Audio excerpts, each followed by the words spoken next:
북한에서 목숨을 걸고 전해진 충격적인 진실을 공개합니다. 여러분의 구독과 좋아요가 침묵 속에 갇힌 수많은 우리 동포들에게 희망이 될 수 있습니다. 여의도 KBS 본관 로비에 들어선 순간 제 다리에서 힘이 쭉 빠져버렸어요. 그리고 그 자리에서 주저앉았습니다. 아가씨, 괜찮으세요? 견학 안내 직원이 놀라서 달려왔지만 저는 대답할 수가 없었어요. 눈물이 쏟아져서 말이 나오지 않았거든요. 20년 평생 조선중앙방송에서 아나운서로 일하면서 저는 속았습니다. 아니, 속아서 살았습니다. 바로 저 복도를 자유롭게 걸어가는 KBS 직원들을 보는 순간 깨달았어요. 웃으면서 대화하고 편안한 표정으로 커피를 마시며 걸어가는 저 사람들이 재벌집 자녀들이 아니라 그냥 평범한 방송국 직원들이라는 걸요. 저 사람들이 정말 방송국 직원들인가요? 네, 왜요? 너무 행복해 보여서요. 그 순간 제 가슴이 터질 것 같았어요. 조선중앙방송에서는 항상 긴장해야 했거든요. 한 글자라도 틀리면 최고 존엄에 대한 불경이라는 무서운 죄목이 붙었고 매일 아침 거울 앞에서 완벽한 표정을 연습해야 했어요. 동료들과도 서로를 감시했고 자아비판 시간에는 서로의 문제점을 찾아내서 고발해야 했습니다. 하지만 여기 KBS에서는 직원들이 정말 자유로워 보였어요. 그냥 인간다워 보였습니다. 견학 안내원이 말했어요. 여기서는 진실을 전하는 게 아나운서의 역할이에요. 진실을 전한다. 그 말을 듣는 순간 지난 20년이 한꺼번에 무너져 내렸어요. 저는 진실이 아닌 거짓말만 전해왔던 거니까요. 모든 게 지난해 늦가을부터 시작됐어요. 중국 출장에서 우연히 본 CNN 뉴스, 사라진 은숙 선배님의 마지막 당부, 제가 왜 목숨 걸고 그 무서운 길을 택할 수밖에 없었는지 지금부터 말씀드릴게요. 지금 돌이켜보면 그때의 제가 얼마나 작은 새장 안에 갇힌 새였는지 한심합니다. 하지만 그땐 그게 전부였고 그것만이 제 세상의 전부였습니다. 매일 아침 6시가 되면 저는 평양 중심가에 있는 아파트에서 일어났어요. 창밖으로 보이는 평양 시내가 그렇게 자랑스러웠습니다. 일반 주민들은 꿈도 꿀 수 없는 곳에 살고 있다는 우월감이 있었거든요. 우리 집은 쌀도 떨어질 걱정이 없었어요. 다른 사람들이 배급표를 들고 줄을 서는 모습을 보면서도 저는 그저 우리는 다르다고 생각했습니다. 방송국에 도착하면 가장 먼저 하는 일이 발성 연습이었어요. 경애하는 김정은 동지께서는이라는 문장을 수십 번 반복했습니다. 목소리의 톤, 표정, 심지어 눈짓까지도 정해진 매뉴얼이 있었거든요. 거울 앞에서 같은 표정을 수없이 연습했어요. 미소를 지을 때도 입꼬리가 몇 도 올라가야 하는지, 진지한 표정을 지을 때 눈썹이 어떤 각도여야 하는지까지 다 정해져 있었습니다. 대본은 절대 바꿀 수 없었어요. 한 글자라도 틀리면 큰일이 났거든요. 최고 존엄께 대한 불경이라는 죄목이 붙을 수 있었으니까요. 그래서 저는 매일 밤 대본을 달달 외웠습니다. 잠자리에 들기 전에도 꿈속에서도 그 문장들이 맴돌았어요. 위대한 수령님, 친애하는 지도자 동지, 경애하는 최고 영도자 동지 이런 호칭들이 제 입에 배어 있었습니다. 스튜디오는 정말 화려했어요. 붉은 융단이 깔려 있고 커다란 인공기가 걸려 있었고 조명도 최신식이었습니다. 카메라 앞에 서면 마치 제가 온 세상에서 가장 중요한 사람이 된 것 같은 기분이었어요. 수많은 사람들이 제 목소리를 듣고 있다는 생각에 가슴이 뛰었습니다. 그때는 정말로 제가 인민들에게 소중한 소식을 전하고 있다고 믿었거든요. 동료들과의 경쟁도 치열했어요. 누가 더 완벽하게 방송을 하는지, 누가 더 혁명적 열정을 보이는지 늘 비교당했습니다. 작은 실수 하나로도 강등당할 수 있었으니까 모두가 긴장 속에서 살았어요. 제 친한 동료였던 경희는 어느 날 동지라고 해야 할 곳에서 동무라고 잘못 말했다가 한 달간 방송에서 제외됐습니다. 그 한 달 동안 경희의 얼굴이 얼마나 초췌해졌는지 지금도 잊을 수 없어요. 매일 오후엔 자아비판 시간이 있었습니다. 모든 아나운서들이 모여서 오늘 하루 자신의 부족한 점을 고백하고 다른 동료의 문제점을 지적하는 시간이었어요. 누구는 혁명적 열정이 부족했다. 누구는 발음이 정확하지 않았다. 누구는 자세가 바르지 않았다. 이런 식으로 서로를 감시하고 비판했습니다. 처음엔 이상하다고 생각했지만 점점 익숙해졌어요. 아니, 익숙해져야만 했습니다. 해외 출장도 가끔 있었어요. 중국이나 러시아에 가서 현지 소식을 취재하는 일이었는데 그때만큼은 정말 자유로운 기분이었습니다. 다른 나라의 번화가를 걸으면서 우리 평양보다는 못하지만 그래도 발달했네 하고 생각했어요. 하지만 혼자 다닐 수는 없었고 항상 보위원이 따라다녔습니다. 안전을 위해서라고 했지만 사실은 감시였다는 걸 나중에야 알게 됐어요. 그런 생활을 10년 넘게 했습니다.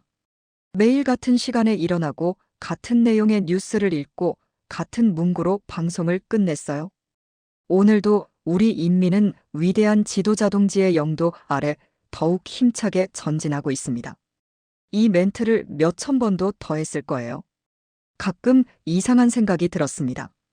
매일 풍년이라고 방송하는데 왜 일반 주민들은 배급을 받으려고 줄을 설까?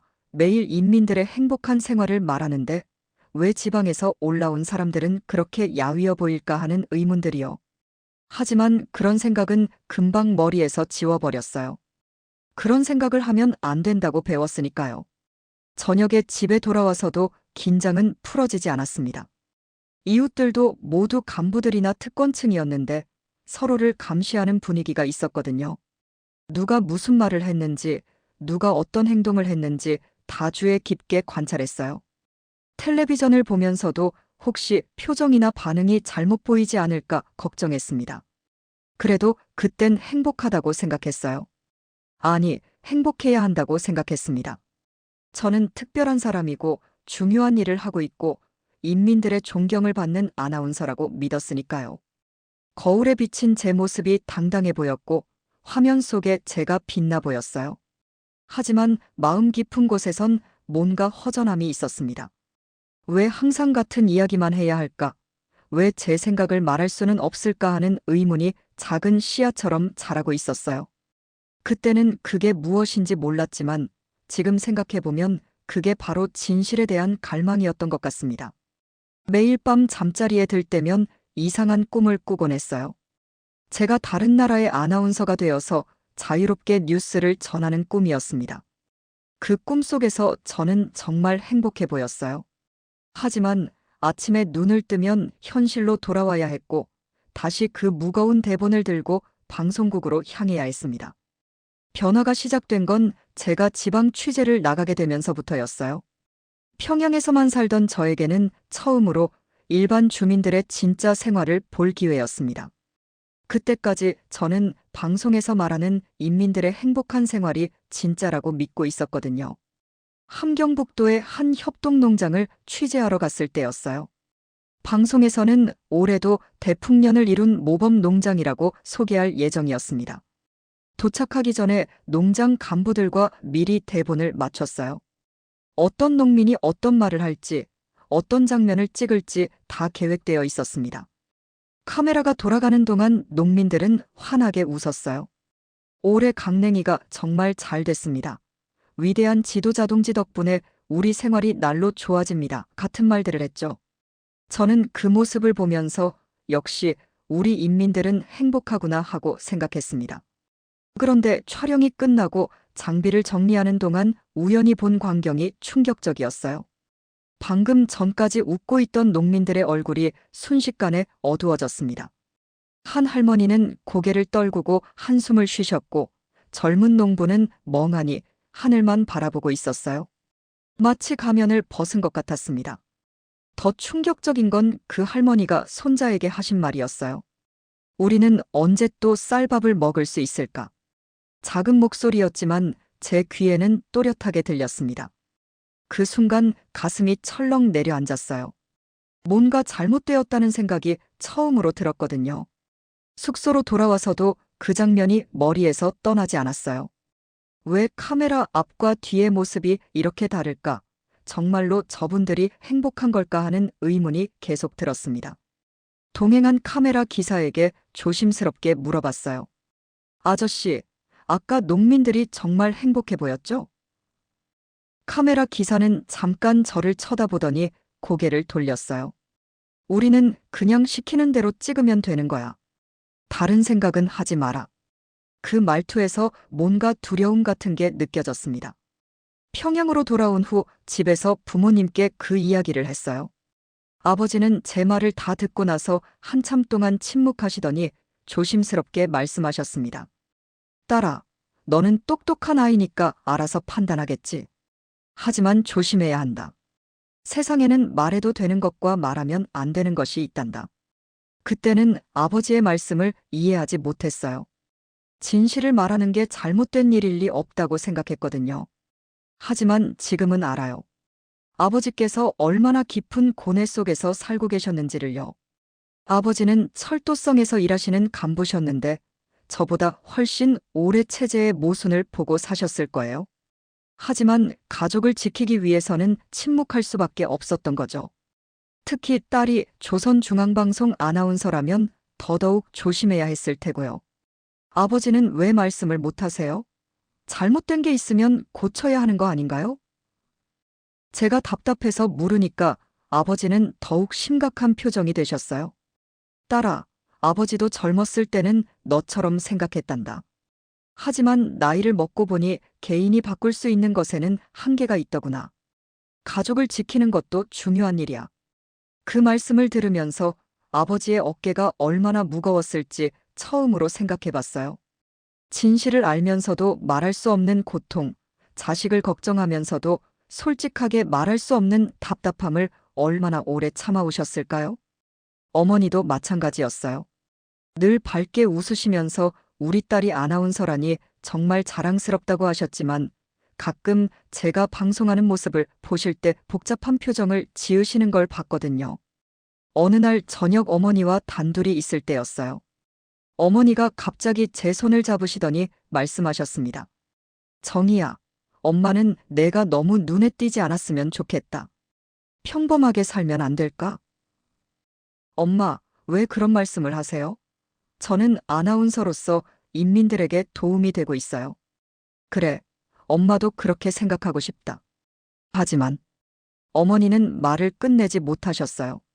지금 생각해보면 어머니도 많은 걸 알고 계셨던 것 같아요. 제가 방송에서 하는 말들이 진실이 아니라는 것도, 그런 일을 계속하는 게 위험할 수도 있다는 것도 말이에요. 하지만 딸에게 직접적으로 말씀하실 수는 없었던 거죠.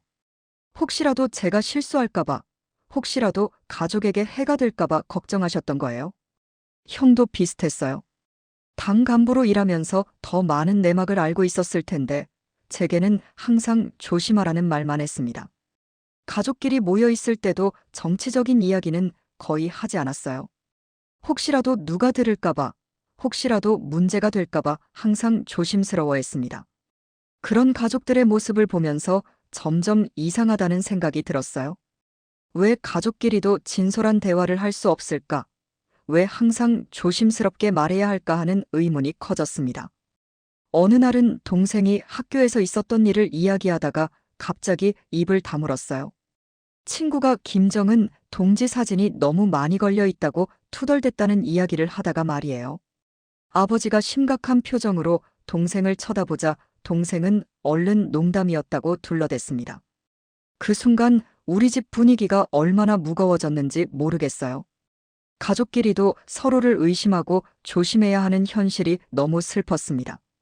부모님은 정말로 저를 사랑하셨어요. 하지만 그 사랑을 표현하는 방식이 조심하라, 눈에 띄지 마라, 말 조심하라는 당부였습니다. 진실을 말하지 말라는 게 아니라 위험한 상황에 빠지지 않기를 바라는 마음에서 하신 말씀들이었어요. 지금은 그때 부모님의 심정을 이해해요. 체제를 바꿀 수도 없고 진실을 말할 수도 없는 상황에서 할 수 있는 최선은 가족을 지키는 것뿐이었으니까요. 부모님께서는 평생을 그런 무력감과 함께 사셨을 거예요. 자식들만큼은 안전하게 살았으면 하는 마음으로 말이에요. 그때 저는 그런 부모님의 마음을 충분히 이해하지 못했어요. 답답하고 갑갑하기만 했죠. 왜 진실을 향한 제 질문에 정직하게 답해주지 않을까? 왜 항상 조심하라고만 할까 하고 원망스럽기도 했습니다. 하지만 이제는 알아요.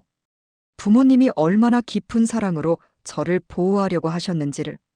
진실을 말하고 싶어도 참으시고 답답해도 견디시면서 가족을 지키려고 하셨던 그 마음이 얼마나 소중한 건지를요.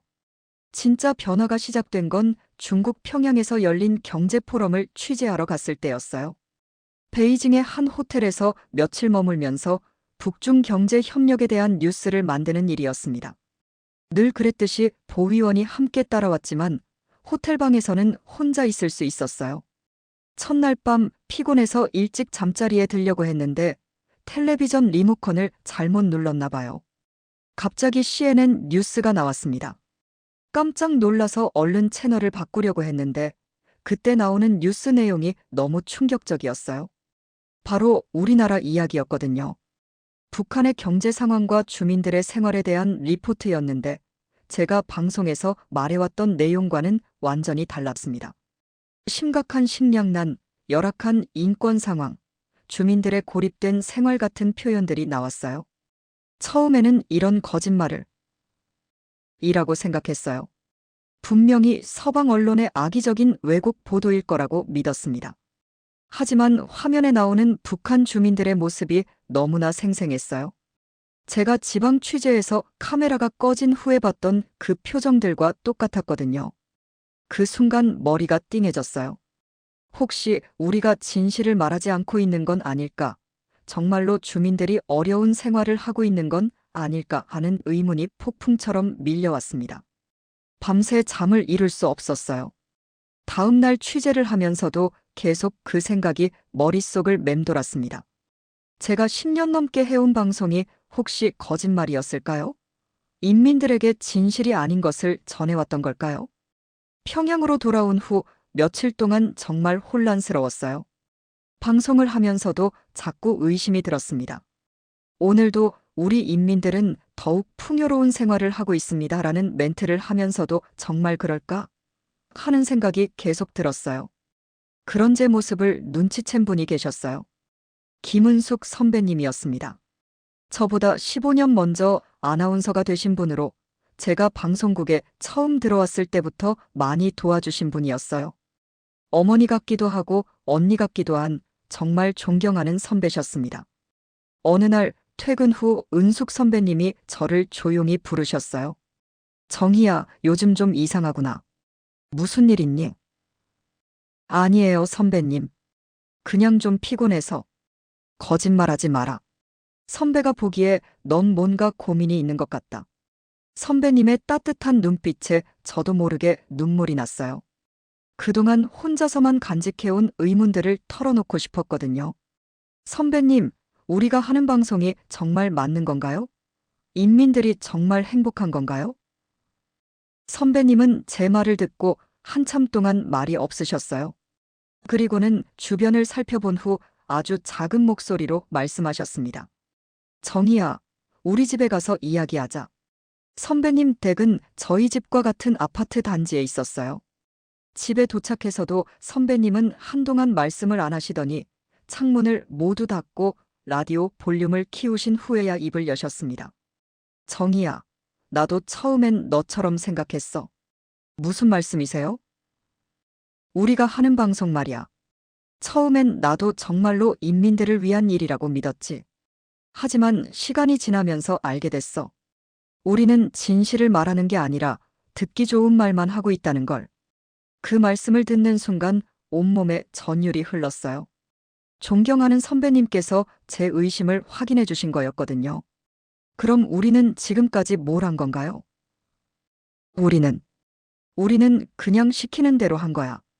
다른 선택이 없었으니까. 선배님의 목소리에는 깊은 슬픔이 배어 있었어요. 오랫동안 참아왔던 고통이 느껴졌습니다. 선배님은 언제부터 알고 계셨어요? 한 10년 전부터였나. 해외 출장 나갔을 때 우연히 외국 뉴스를 봤는데 우리나라에 대한 이야기가 나왔어. 그때 충격을 받았지. 우리가 말하는 것과 너무 달랐거든. 그럼 왜 계속하셨어요? 선배님은 한참 동안 대답을 안 하시더니 작은 목소리로 말씀하셨어요. 가족이 있으니까. 남편도 있고 아이도 있고. 나 혼자만의 삶이 아니잖니. 진실을 말하다가 문제가 생기면 가족들까지 피해를 받게 돼. 그 말씀을 들으면서 선배님이 얼마나 오랫동안 고민하셨을지 생각이 났어요. 진실을 알면서도 말할 수 없는 고통, 매일 거짓말을 해야 하는 괴로움을 10년 넘게 혼자 참아오셨던 거죠. 정희야, 너는 아직 점잖니? 그럼 어떻게 해야 해요? 그건 내가 선택할 일이야. 하지만 한 가지만 기억해라. 진실을 아는 사람은 진실을 찾아 살아야 한다는 것을. 그 대화 이후로 선배님은 며칠 동안 평상시와 다르셨어요. 방송할 때도 어딘가 힘이 없어 보이셨고 자주 먼 곳을 바라보시곤 했습니다. 뭔가 큰 결심을 하신 것 같았어요. 일주일 후 충격적인 소식을 들었어요. 은숙 선배님이 가족 문제로 지방으로 발령났다는 공지가 붙었거든요. 하지만 동료들은 모두 알고 있었어요. 그런 식의 발령은 사실상 좌천이라는 걸요. 마지막 날 선배님이 개인 물건을 정리하고 계실 때 저는 용기를 내서 다가갔어요. 선배님, 정말 가시는 건가요? 선배님은 쓸쓸하게 웃으시더니 제 손을 꼭 잡으셨어요. 정희야, 나는 이제 늦었다. 너무 오래 참았어. 하지만 너는 다르잖니. 너는 아직 시간이 있어. 무슨 말씀이세요? 너만은 진실을 찾아 살아라. 거짓말 속에서 평생을 보내지 말고. 선배님, 내가 못다한 일을 내가 해줘. 언젠가는 진짜 진실을 말하는 방송을 할 수 있는 날이 올 거야. 그때 선배님의 눈에서 눈물이 흘렀어요. 저도 참을 수 없어서 같이 울었습니다. 선배님, 죄송해요. 제가 괜한 질문을 해서. 아니야. 내가 잘못한 게 아니야. 오히려 고마워. 너 덕분에 나도 용기를 낼 수 있었어. 무슨 용기요? 진실을 향한 용기. 비록 늦었지만 마지막엔 정직하게 살려고 했다는 용기 말이야. 선배님은 며칠 후 정말로 함경도의 작은 방송국으로 떠나셨어요. 그 후로는 소식을 들을 수 없었습니다. 혹시라도 선배님 안부를 묻는 것도 위험할 수 있다고 생각했거든요. 선배님이 떠나신 후 방송국 분위기도 달라졌어요. 아무도 선배님 이야기를 하지 않았고 마치 처음부터 그런 사람이 없었던 것처럼 행동했습니다. 그런 모습을 보면서 더욱 섬뜩했어요. 하지만 선배님의 마지막 말씀은 계속 제 마음속에 남아 있었어요. 너만은 진실을 찾아 살아라. 그 말씀이 제게는 마지막 희망이었고 동시에 무거운 책임이었습니다. 며칠 후 보위부에서 저를 불렀어요. 심장이 터질 것 같았지만 최대한 평정을 유지하려고 했습니다. 동무는 최근 김은숙과 자주 대화했다고 들었는데, 네, 선배님이시니까 가끔 업무 상담을 받았습니다. 무슨 이야기를 했나? 방송 기법이나 발성법 같은 것들이요. 다른 이야기는 없었나? 정치적인 내용이나? 아닙니다. 그런 이야기는 한 적이 없습니다. 조사관은 한참 동안 저를 쳐다보더니 경고했어요. 앞으로 조심하도록. 잘못된 사상을 가진 사람과 어울리면 동무에게도 해가 될 수 있어. 그 말을 듣는 순간 온몸이 차갑게 식었어요. 선배님이 잘못된 사상을 가진 사람으로 낙인 찍혔다는 뜻이었으니까요. 그리고 저도 감시받고 있다는 것도 분명해졌고요. 집에 돌아와서 거울을 보니 제가 너무 초췌해 보였어요. 며칠 사이에 이렇게 변할 수 있나 싶을 정도로 말이에요. 부모님께서 걱정스럽게 바라보셨지만 저는 아무 말도 할 수 없었어요. 그날 밤부터 악몽을 꾸기 시작했어요. 선배님이 어딘가에서 고생하고 계시는 꿈, 제가 보위부에 끌려가는 꿈, 가족들이 제 때문에 피해를 받는 꿈들이었습니다. 밤마다 식은땀을 흘리며 깼어요. 방송을 할 때도 예전 같지 않았어요. 대본을 읽으면서도 자꾸 이게 진실일까 하는 생각이 들었고, 카메라를 바라보면서도 내가 지금 거짓말을 하고 있는 건 아닐까 하는 죄책감에 시달렸습니다. 동료들도 제 변화를 눈치챘나 봐요. 어느 날 한 후배가 조심스럽게 말했어요. 선배님, 요즘 좀 이상하세요. 괜찮으세요? 응? 뭐가 이상해? 방송하실 때 예전보다 표정이 어두워 보여요. 혹시 무슨 고민이 있으신가요? 그 말을 듣고 깜짝 놀랐어요. 제가 의식하지 못하는 사이에 얼굴에 다 드러나고 있었던 거예요. 이러면 안 된다고 생각했지만 쉽게 고쳐지지 않았습니다. 부장님도 저를 따로 불러서 이야기하셨어요. 최근 방송 태도가 좀 달라진 것 같은데 혹시 무슨 일 있나? 아닙니다. 그냥 좀 피곤해서. 김은숙 일 때문에 신경 쓰지 마라. 그 사람은 원래 문제가 많았어. 너는 그런 사람과 달라야 해. 그 순간 화가 났어요. 선배님을 그렇게 말하다니. 하지만 참을 수밖에 없었습니다. 네, 알겠습니다. 앞으로 더 모범적으로 행동해야 해. 특히 다른 사람들과의 대화에 조심하고. 집에 돌아가는 길에 선배님이 마지막에 하신 말씀이 계속 떠올랐어요. 너만은 진실을 찾아 살아라. 하지만 어떻게 해야 할지 막막했습니다.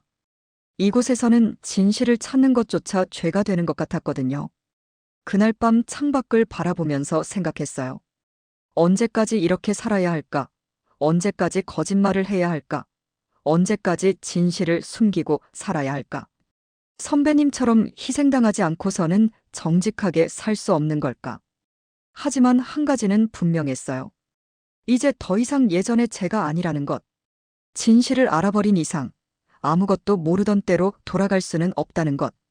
선배님께서 저에게 물려주신 그 무거운 짐을 어떻게든 감당해야 한다는 것 말이에요. 밤하늘의 별들을 보면서 다짐했습니다.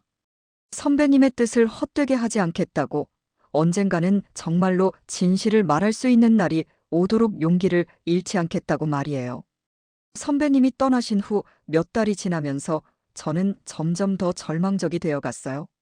매일 똑같은 거짓말을 반복해야 하는 것도 견디기 힘들었지만 더 무서운 건 제 자신이 변해가는 모습이었습니다. 점점 무감각해지고 있었거든요. 어느 날 아침 거울을 보는데 제가 너무 낯설어 보였어요. 눈에는 생기가 없었고 얼굴에는 늘 긴장한 표정이 굳어 있었습니다. 이게 내 모습인가? 하는 생각에 소름이 돋았어요. 결정적인 계기가 된 건 재교육 과정에 참석하게 된 일이었어요. 보위부에서 사상교육 강화라는 명목으로 의심스러운 간부들을 모아서 하는 교육이었습니다. 저도 최근 태도가 불안정하다는 이유로 참석하게 됐어요. 그곳에서 만난 사람들을 보고 충격을 받았습니다. 모두 한때는 저처럼 체제의 핵심에서 일하던 사람들이었는데 지금은 완전히 다른 모습이었어요. 눈빛은 죽어 있고 말할 때도 항상 주변을 둘러보며 조심스러워했습니다. 특히 기억에 남는 분이 있었어요. 김철수라는 분이었는데 원래는 당 선전부에서 일하시던 간부셨대요. 처음에는 아무 말도 안 하시더니 어느 날 저녁 산책 시간에 조용히 말씀하셨어요. 동무도 여기 온 걸 보니 뭔가 깨달은 게 있구만. 네. 무슨 말씀이세요? 진실을 아는 게 죄가 되는 세상이야. 나도 처음엔 바꿀 수 있다고 생각했는데. 그분의 목소리에는 깊은 체념이 배어 있었어요. 30년간 당을 위해 헌신했지만 결국 의심받는 처지가 된 자신의 인생을 한탄하고 계셨습니다. 그럼 어떻게 해야 하나요? 글쎄, 순응하든지 아니면. 그분은 말을 끝내지 못하셨어요. 그날 밤 잠을 이룰 수 없었어요. 이곳에 있는 사람들이 제 미래 모습일 수도 있다는 생각이 들었거든요. 아무것도 바꿀 수 없이 그냥 순응하며 살아가거나 아니면 더 큰 불행을 당하거나 둘 중 하나였어요. 며칠 후 더 충격적인 일이 있었어요. 함께 교육받던 한 분이 갑자기 사라졌거든요. 건강상 문제로 병원에 갔다고 했지만 다른 사람들 표정을 보니 그게 아니라는 걸 알 수 있었어요. 그 순간 깨달았습니다. 여기서는 정말로 아무것도 바꿀 수 없다는 걸요. 진실을 알고도 침묵하며 살거나 아니면 더 큰 대가를 치러야 하는 선택지밖에 없다는 걸요. 교육이 끝나고 평양으로 돌아온 후 저는 심각하게 고민하기 시작했어요. 이대로 살다가 죽을 수는 없다는 생각이 들었거든요. 선배님이 마지막에 하신 말씀도 계속 머릿속을 맴돌았고요. 너만은 진실을 찾아 살아라. 하지만 여기서는 그게 불가능했어요. 그렇다면 어떻게 해야 할까요? 며칠 밤을 새우며 고민한 끝에 한 가지 결론에 도달했습니다. 여기서는 안 된다면 다른 곳에서라도 진실을 말할 수 있는 삶을 살아야겠다고요. 탈북이라는 말이 처음으로 머릿속에 떠올랐을 때 온몸이 떨렸어요. 지금까지 한 번도 생각해 본 적이 없는 일이었거든요. 하지만 다른 길이 보이지 않았어요. 그때부터 은밀하게 준비를 시작했습니다. 다행히 아나운서라는 직업 특성상 여러 정보에 접근할 수 있었어요. 해외 출장도 자주 갔었고 중국어도 어느 정도 할 수 있었거든요. 가장 먼저 한 일은 돈을 모으는 것이었어요. 아나운서 급여도 있었고 부모님께서 주신 용돈도 있었는데 이걸 조금씩 모아뒀습니다. 지리적 정보도 수집했습니다. 중국 출장 갔을 때 몰래 지도를 보면서 국경 지역을 확인했어요. 두만강이나 압록강 쪽으로 가는 길, 그리고 중국에서 한국까지 가는 루트에 대해서도 대략적으로 알아봤습니다. 가장 어려운 건 연락처를 구하는 일이었어요. 혼자서는 절대 불가능한 일이니까 도와줄 사람이 필요했거든요. 몇 달 동안 조심스럽게 수소문한 끝에 중국에 사는 조선족 동포 중에 그런 일을 도와주는 사람이 있다는 걸 알게 됐어요. 하지만 정말 힘든 건 가족에게 말할 수 없다는 거였어요. 부모님이나 형, 동생에게 이 계획을 말하면 그분들도 위험해질 수 있었거든요. 그래서 혼자서만 모든 걸 준비해야 했습니다. 매일 밤 잠자리에 들기 전 생각했어요. 정말로 이 길이 맞는 걸까? 가족을 두고 떠나는 게 옳은 일일까? 특히 부모님 생각을 하면 가슴이 찢어질 것 같았어요. 평생 자식을 키우신 건데 이렇게 떠나버리면 얼마나 슬퍼하실까? 하지만 돌아서면 또 현실이었어요. 매일 거짓말을 해야 하고 진실을 말하면 위험해지고 언제까지 이런 삶을 살아야 하는지 모르는 현실 말이에요. 몇 달 후 드디어 기회가 왔어요. 중국 단동에서 열리는 경제박람회 취재를 위해 출장을 가게 된 것이었습니다. 국경과 가까운 곳이었고 며칠 동안 머물 예정이어서 계획을 실행하기에 좋은 조건이었어요. 출발 전날 밤 평생 처음으로 유서 같은 걸 썼어요. 가족들에게 드릴 편지였는데 왜 이런 선택을 하게 됐는지, 얼마나 사랑하는지, 언젠가 다시 만날 수 있기를 바란다는 내용이었어요. 편지를 쓰면서 눈물이 계속 흘렀습니다. 마지막 방송도 특별했어요. 평상시와 똑같은 뉴스였지만 제게는 이게 마지막이라는 생각에 묘한 기분이었습니다. 오늘도 우리 인민은 위대한 지도자 동지의 영도 아래 더욱 힘차게 전진하고 있습니다라는 마지막 멘트를 하면서 생각했어요. 이제 정말 마지막이구나. 방송이 끝나고 동료들과 인사를 나눴어요. 모두들 출장 다녀와서 좋은 소식 가져와라, 조심해서 다녀와라 같은 말을 했는데 그 말들이 하나하나 가슴에 박혔습니다. 이분들과는 다시 못 볼 수도 있다는 생각에 말이에요. 집에서 마지막 밤을 보냈어요. 가족들은 아무것도 모르고 평상시처럼 지냈는데 저만 혼자 이별을 준비하고 있는 게 너무 괴로웠습니다. 부모님의 잠든 모습을 오래 바라봤어요. 언제 다시 볼 수 있을지 모르니까요. 새벽에 일어나서 조용히 짐을 챙겼어요. 공식적으로는 사흘간의 출장이었지만 제게는 새로운 인생을 향한 첫걸음이었습니다. 가슴이 두근거렸지만 동시에 무서웠어요. 현관문을 나서면서 뒤돌아보니 우리 집이 보였어요. 20몇 년 동안 살았던 집, 가족과 함께했던 추억이 담긴 곳이었습니다. 언젠가 다시 돌아올 수 있을까 하는 생각에 또 눈물이 났어요. 공항으로 가는 차 안에서 마지막으로 평양 시내를 바라봤습니다. 대동강도 보이고 주체사상탑도 보였어요. 저에게는 고향이었지만 동시에 진실을 말할 수 없게 만든 곳이기도 했습니다. 비행기에 오르면서 생각했어요. 이제 정말 돌이킬 수 없는 길을 가는 거구나. 무서웠지만 동시에 희망도 있었어요. 언젠가는 진짜 진실을 말할 수 있는 곳에서 살게 될 거라는 희망 말이에요. 중국 단동에 도착한 첫날은 평상시처럼 취재 활동을 했어요. 동행한 카메라맨과 보위원 앞에서 아무렇지 않은 척 연기해야 했거든요. 하지만 마음속으로는 계속 계획을 점검하고 있었습니다. 이틀째 되는 날 저녁 드디어 기회가 왔어요. 호텔에서 개인적인 시간이 주어졌는데 보위원도 피곤하다며 일찍 방으로 들어갔거든요. 저는 산책하고 오겠다고 말하고 호텔을 나왔습니다. 가슴이 터질 것 같았어요. 이제 정말 시작이구나 하는 생각에 다리가 떨렸습니다. 미리 연락해둔 조선족 브로커를 만나기 위해 약속 장소로 향했어요. 김정희 씨 맞나요? 중년 남성이 조용히 다가와서 물었습니다. 목소리에서 긴장감이 느껴졌어요. 네, 맞습니다. 제 차로 오세요. 시간이 없어요. 차에 타자마자 브로커가 말했어요. 오늘 밤에 바로 가야 해요. 내일부터 국경 경비가 더 강화된다고 하거든요. 네. 오늘 밤이요? 마음의 준비가 안 되어 있었어요. 며칠 더 있을 줄 알았는데 갑자기 오늘 밤이라니. 하지만 선택의 여지가 없었습니다. 돈은 가져왔죠? 저는 준비해온 달러와 중국 돈을 건넸어요. 그동안 모은 전 재산이었습니다. 좋아요. 그런데 정말로 각오는 됐죠? 한번 시작하면 되돌릴 수 없어요. 네, 각오는 됐습니다. 사실 각오가 됐다기보다는 이제 더 이상 물러설 곳이 없다는 심정이었어요. 브로커가 준비해온 중국 옷으로 갈아입고 머리 모양도 바꿨어요. 거울을 보니 제가 아닌 것 같았습니다. 그 후 일주일 동안은 정말 악몽 같았어요.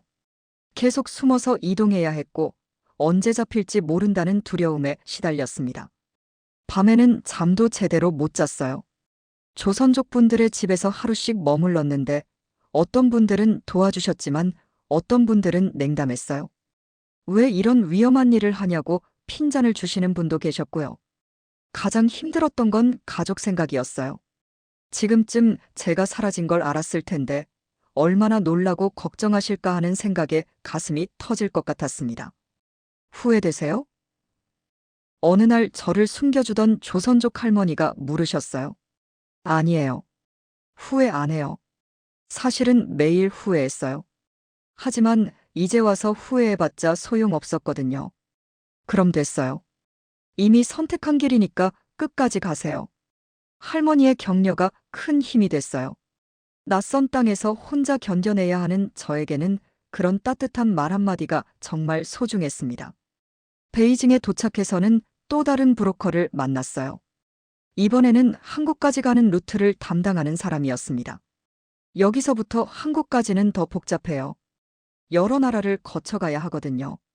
동남아시아를 거쳐서 한국에 가는 루트였는데 위험도 더 크고 시간도 더 오래 걸린다고 했어요. 그래도 가실 거죠? 네, 가겠어요. 이미 여기까지 왔는데 포기할 수는 없었어요. 가족 얼굴도 떠올랐지만 선배님의 마지막 말씀도 계속 들렸거든요. 너만은 진실을 찾아 살아라. 몇 주 후 드디어 한국행 비행기에 올랐을 때 정말 꿈 같았어요. 몇 달 전만 해도 평양에서 뉴스를 읽고 있었는데 지금은 완전히 다른 나라로 가고 있다니. 비행기 창밖을 보면서 생각했어요. 정말로 새로운 세상이 기다리고 있을까? 그곳에서는 진짜 자유롭게 살 수 있을까? 두려움도 있었지만 희망도 있었어요. 적어도 진실을 말해도 위험하지 않은 곳, 자유롭게 생각할 수 있는 곳에 가게 된다는 희망 말이에요. 인천공항에 도착했을 때의 그 순간은 평생 잊을 수 없을 거예요. 드디어 자유로운 땅에 발을 딛게 된 거니까요. 인천공항에 도착해서 가장 먼저 만난 사람은 통일부 직원이었어요. 생각했던 것과 달리 정말 친절하셨습니다. 고생 많으셨어요. 이제 안전해요. 그 한마디에 그동안 참아왔던 눈물이 쏟아졌어요. 몇 달 동안 긴장 속에서 살아오면서 한 번도 울지 않았는데 그 순간 모든 감정이 터져 나왔습니다.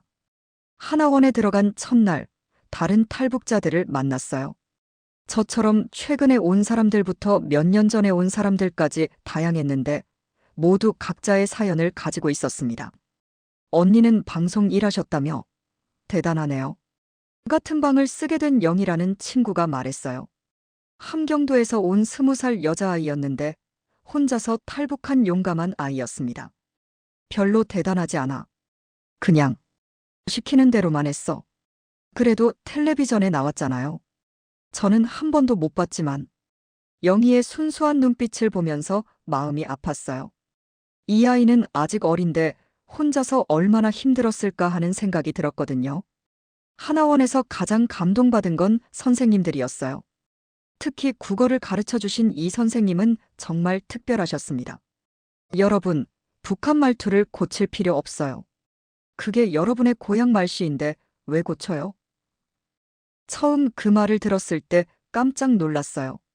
다른 곳에서는 빨리 남한말을 배우라고 했는데 이 선생님은 정반대였거든요. 선생님, 그럼 표준어는 안 배워도 돼요? 배우긴 해야죠. 하지만 고향 말씨를 버릴 필요는 없어요. 고향 말씨가 얼마나 소중한 건지 아세요? 그 말씀을 들으면서 가슴이 따뜻해졌어요. 북한에서 온 걸 부끄러워할 필요가 없다는 뜻이었거든요. 정희 씨는 아나운서 일을 했으니까 발음이 정확하네요. 하지만 가끔 나오는 북한 억양도 참 좋아요. 선생님의 그런 말씀 덕분에 자신감을 가질 수 있었어요. 제 과거를 숨길 필요가 없다는 걸 알았거든요. 하나원을 나와서 정착 지원을 받을 때도 좋은 분들을 많이 만났어요. 담당 공무원이신 박 과장님은 정말 아버지 같으셨습니다. 정희 씨, 급하게 생각하지 마세요. 천천히 적응해 나가면 돼요. 처음에는 모든 게 급하게 느껴졌어요. 빨리 일자리를 구해야 하고 빨리 한국 생활에 익숙해져야 한다고 생각했거든요. 다른 사람들은 금방 적응하던데 저는 왜 이렇게 어려울까요? 각자 속도가 달라요. 정희 씨는 북한에서 특별한 일을 하셨잖아요. 마음의 상처도 더 클 거고요. 박 과장님은 제 마음을 잘 이해해 주셨어요. 단순히 생활 적응만이 아니라 마음의 치유도 필요하다는 걸 아셨거든요. 첫 직장은 작은 방송 제작사였어요. 사장님이 제 이력을 보고 관심을 가져주셨는데 면접에서 하신 말씀이 인상적이었어요. 우리는 정희 씨의 북한 경험을 숨기라고 하지 않을 거예요. 오히려 그걸 장점으로 생각해요. 정말요? 네. 다른 사람이 할 수 없는 일을 할 수 있잖아요. 통일 관련 프로그램이나 북한 소개 프로그램 같은 거 말이에요. 처음에는 카메라 앞에 서는 게 무서웠어요. 북한에서의 기억 때문에 방송이라는 것 자체가 트라우마가 되어 있었거든요. 하지만 여기서는 달랐어요. 정희 씨, 긴장하지 마세요. 여기서는 정희 씨가 하고 싶은 말을 하면 돼요. 제작진분들이 격려해 주셨어요. 북한에서는 한 글자도 바꿀 수 없었는데 여기서는 제 생각을 자유롭게 말할 수 있다니. 정말 꿈 같은 일이었어요. 사수로 배정된 김민수 아저씨는 정말 좋은 분이셨어요. 50대 중반쯤 되시는데 따뜻한 말을 많이 해주셨어요. 정희 씨, 실수해도 괜찮아요. 처음엔 다 그래요. 첫 방송에서 떨어뜨린 원고를 주우며 당황하고 있을 때 민수 아저씨가 웃으며 말씀해 주셨어요. 북한에서는 실수하면 큰일 났죠? 네. 정말 무서웠어요. 여기서는 달라요. 실수는 배우는 과정이에요. 완벽하지 않아도 돼요. 그 말씀이 얼마나 위로가 되었는지 모르겠어요. 북한에서는 항상 완벽해야 했는데 여기서는 불완전해도 괜찮다는 걸 처음 알았거든요. 점심시간이 되면 동료들이 항상 같이 먹어요라고 했어요. 처음에는 부담스러워서 혼자 먹으려고 했는데 계속 배려해 주시더라고요. 정희 씨도 우리 팀원인데 혼자 먹으면 서운하죠. 괜찮아요? 저는 혼자 먹는 게 편해서. 아니에요. 같이 먹어요. 우리가 정희 씨에 대해 더 알고 싶어요. 호기심이 아니라 정말 관심을 가져주는 마음이었어요. 북한 이야기를 할 때도 신기해하면서도 이해하려고 노력해 주셨습니다. 정희 씨가 북한에서 방송할 때 정말 무서웠겠어요. 네. 항상 긴장했어요. 여기서는 편하게 하세요. 우리는 정희 씨 편이에요. 그런 말을 들을 때마다 눈물이 날 것 같았어요. 이렇게 따뜻하게 받아주는 사람들이 있다는 게 믿어지지 않았거든요. 집 근처 아파트 단지에서도 좋은 분들을 만났어요.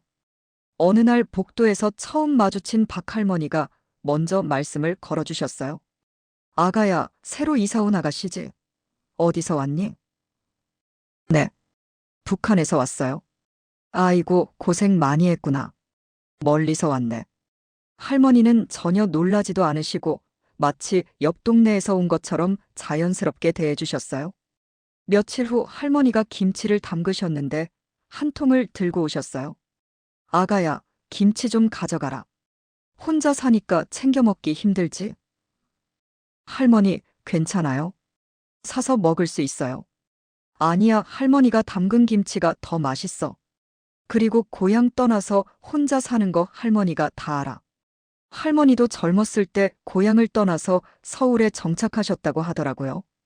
그래서 제 마음을 더 잘 이해해 주셨나 봐요. 할머니도 고향 그리워요. 그럼 그리우지. 하지만 여기가 이제 내 집이야. 너도 그렇게 생각하면 돼. 할머니의 김치를 먹으면서 펑펑 울었어요. 희한하게 고향 어머니가 해주시던 맛과 비슷했거든요. 위로하는 따뜻한 마음이 담겨서 그런 것 같아요. 추석 때는 더 감동이었어요. 혼자 보낼 생각이었는데 할머니가 부르셨거든요. 아가야, 혼자 있지 말고 우리 집에 와라. 명절인데 혼자 있으면 안 돼. 할머니, 괜찮아요? 저는 괜찮아요. 안 괜찮아. 가족 없는 사람이 명절에 혼자 있으면 얼마나 외로워. 우리가 가족이야. 할머니 댁에 가니까 할아버지와 아들, 며느리, 손자까지 모두 반갑게 맞아주셨어요. 할머니가 정의 이야기 많이 해주셔서 우리도 궁금했어요. 며느리분이 웃으며 말씀해 주셨어요. 마치 진짜 가족처럼 대해주시더라고요.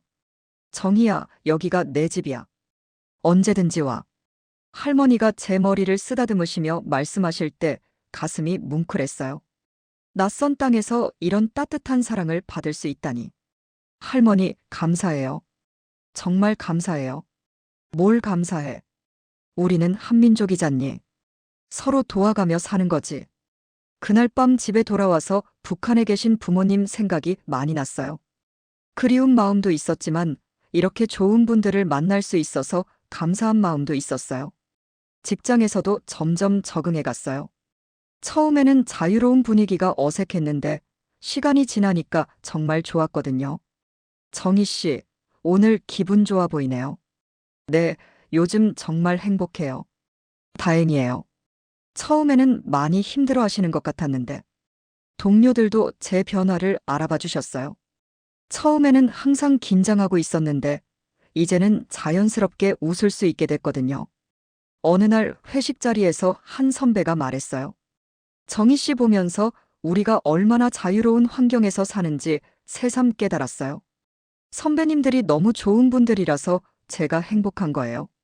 아니에요. 당연한 거예요. 여기서는 누구나 자유롭게 살 권리가 있어요. 그런 대화를 나누면서 한국 사람들의 마음씨를 더 잘 알게 됐어요. 저를 특별하게 대해주는 게 아니라 누구든지 인간으로서 당연히 받아야 할 대우를 해주는 거였어요. 하지만 그게 북한에서는 당연하지 않았거든요. 거기서는 계급과 성분에 따라서 대우가 달랐으니까요. 이런 경험들을 하면서 생각했어요. 이게 바로 진짜 자유구나. 이게 바로 진짜 인간다운 삶이구나.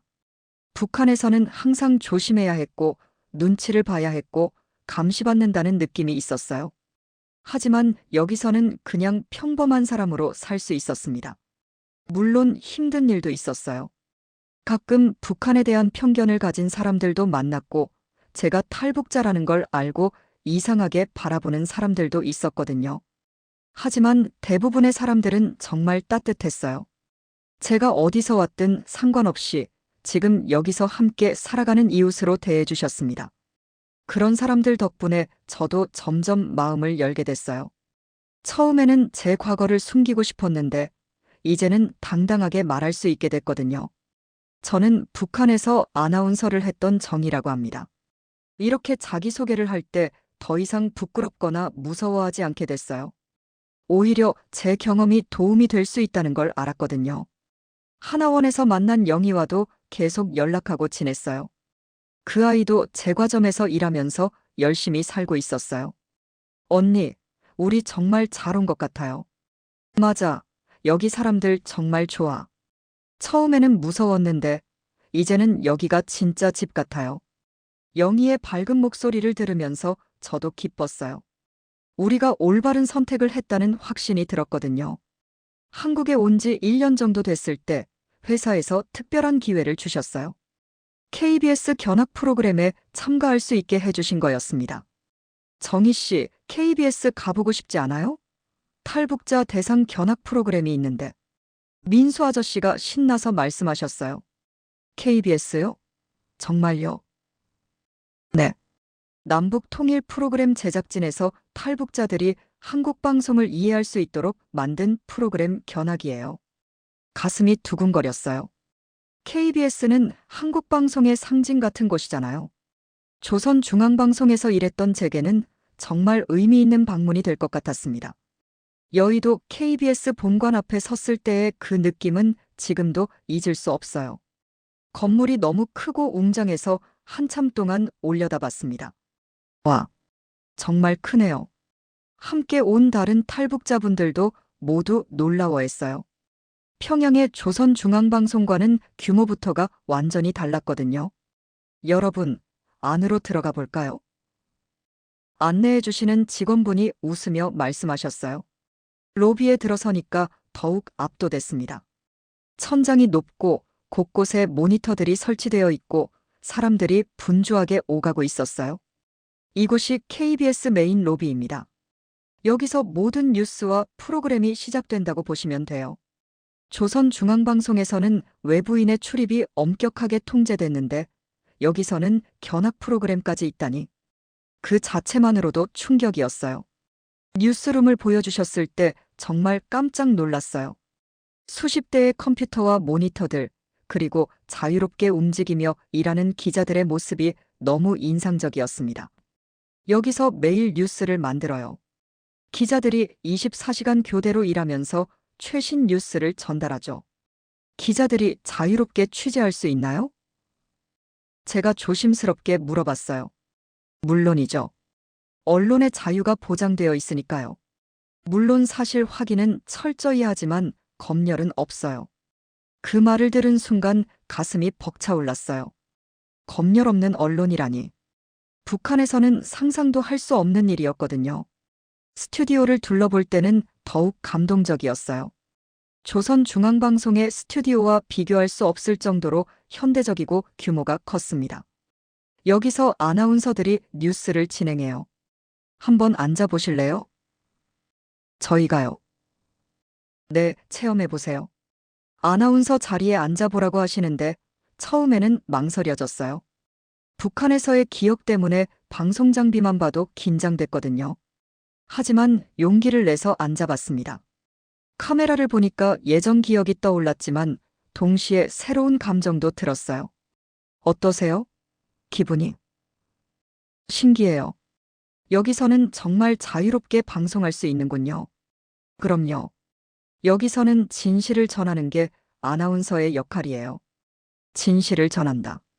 그 말이 얼마나 소중하게 들리는지 모르겠어요. 북한에서는 진실이 아니라 정해진 내용만 전했거든요. 복도를 걸으면서 KBS 직원들을 봤는데 정말 자유로워 보였어요. 웃으면서 대화하고 편안한 표정으로 일하는 모습이 너무 인상적이었습니다. 저 사람들이 정말 방송국 직원들인가요? 네, 왜요? 너무 자유로워 보여서. 여기서는 당연한 거예요. 즐겁게 일할 수 있는 환경이니까요. 처음에는 KBS 사람들이 특별한 사람들인 줄 알았어요. 당연히 재벌 자녀들이거나 고위 간부의 자식들인 줄 알았거든요. 하지만 그냥 평범한 직장인들이었습니다. 정희 씨, 표정이 특별하네요. 뭔가 느끼는 게 있으세요? 안내 직원분이 물어보셨어요. 네. 너무 다르네요. 제가 일했던 곳과는. 북한 방송국에서 일하셨다고 들었어요. 어떻게 다른가요? 여기서는 정말 자유로워요. 북한에서는 항상 긴장하고 살았는데 여기서는 그럴 필요 없어요. 자유롭게 생각하고 자유롭게 일할 수 있거든요. 그 말을 들으면서 눈물이 날 것 같았어요. 이런 환경에서 일할 수 있다는 게 얼마나 큰 축복인지 실감했거든요. 오후에는 라디오 방송국도 구경했어요. 생방송 중인 DJ를 유리창 너머로 볼 수 있었는데 소통을 정말 잘하더라고요. 청취자들과 대화하고 계시네요. 네, 라디오는 실시간으로 청취자들과 소통할 수 있거든요. 북한에서는 상상할 수 없는 일이었어요. 일반 주민들과 마음대로 직접 대화하면서 방송한다니. 견학이 끝나고 간담회 시간이 있었어요. KBS PD와 아나운서분들이 직접 와서 이야기해 주셨는데 그때 들은 말씀이 가장 감동적이었어요. 여러분이 북한에서 오셨다고 해서 특별한 게 아니에요. 여기서는 누구나 꿈을 가질 수 있어요. 한 여자 아나운서분이 말씀해 주셨어요. 저도 지방에서 올라와서 처음에는 힘들었어요. 하지만 포기하지 않고 노력했더니 꿈을 이룰 수 있었거든요. 정말요? 저도 할 수 있을까요? 물론이에요. 정희 씨는 이미 방송 경험도 있으시잖아요. 충분히 가능해요. 그 말을 들은 순간 가슴이 뛰었어요. 한국에서도 다시 방송 일을 할 수 있다는 희망이 생겼거든요. 하지만 여기서는 북한에서와 달라요. 진실을 전하는 게 가장 중요해요. 진실을 전한다. 네. 시청자들이 알 권리가 있거든요. 우리는 그 권리를 지켜주는 역할을 해야 해요. 그때 선배님이 마지막에 하신 말씀이 떠올랐어요. 너만은 진실을 찾아 살아라. 드디어 그 말씀을 실현할 수 있는 곳을 찾은 것 같았습니다. 집으로 돌아가는 길에 계속 생각했어요. 언젠가 저도 저런 곳에서 일할 수 있을까? 정말로 진실을 전하는 방송을 할 수 있을까? 그날 밤 북한에 계신 부모님과 동료들 생각이 많이 났어요. 아직도 거기서 검열과 통제 속에서 살고 계실 텐데 제가 여기서 이런 자유를 누려도 되는 건지 복잡한 마음이었거든요. 하지만 동시에 책임감도 느꼈어요. 제가 여기서 받은 자유와 기회를 헛되이 하면 안 되겠다는 생각이 들었어요. 며칠 후 회사에서 민수 아저씨가 물어보셨어요. KBS 견학 어땠어요? 네, 정말 충격적이었어요. 그리고 언젠가 저도 그런 곳에서 일하고 싶어요. 진짜 진실을 전하는 아나운서가 되고 싶어요. 좋은 생각이에요. 정희 씨라면 충분히 가능할 거예요. 정말 할 수 있을까요? 할 수 있어요. 다만 시간이 좀 걸릴 뿐이에요. 천천히 준비하면서 기회를 만들어가면 돼요. 그날부터 새로운 목표가 생겼어요. 언젠가는 한국의 큰 방송국에서 일하면서 북한에서 하지 못했던 진짜 방송을 하고 싶다는 꿈이요. 특히 통일이 되면 북한 동료들에게 진짜 방송이 뭔지 가르쳐주고 싶어요. 검열 없는 자유로운 방송, 진실을 전하는 방송이 얼마나 소중한 건지 알려주고 싶거든요. 은숙 선배님도 언젠가 다시 만날 수 있을 거라고 믿어요. 그때 선배님께 말씀드리고 싶어요. 선배님, 저 정말로 진실을 찾아서 살고 있어요라고요. 지금도 매일 꿈꿔요. 언젠가 통일된 한반도에서 남북이 함께 만드는 방송, 진짜 자유로운 방송을 하는 꿈을요. 그 꿈을 이루기 위해 오늘도 열심히 살고 있습니다. 이제는 확신해요. 제가 한 선택이 옳았다는 걸요. 비록 가족과 떨어져 있지만 여기서 진짜 인간다운 삶을 살 수 있게 됐으니까요. 그리고 언젠가는 진실을 전하는 진짜 방송인이 될 수 있을 거라는 희망도 가지게 됐고요.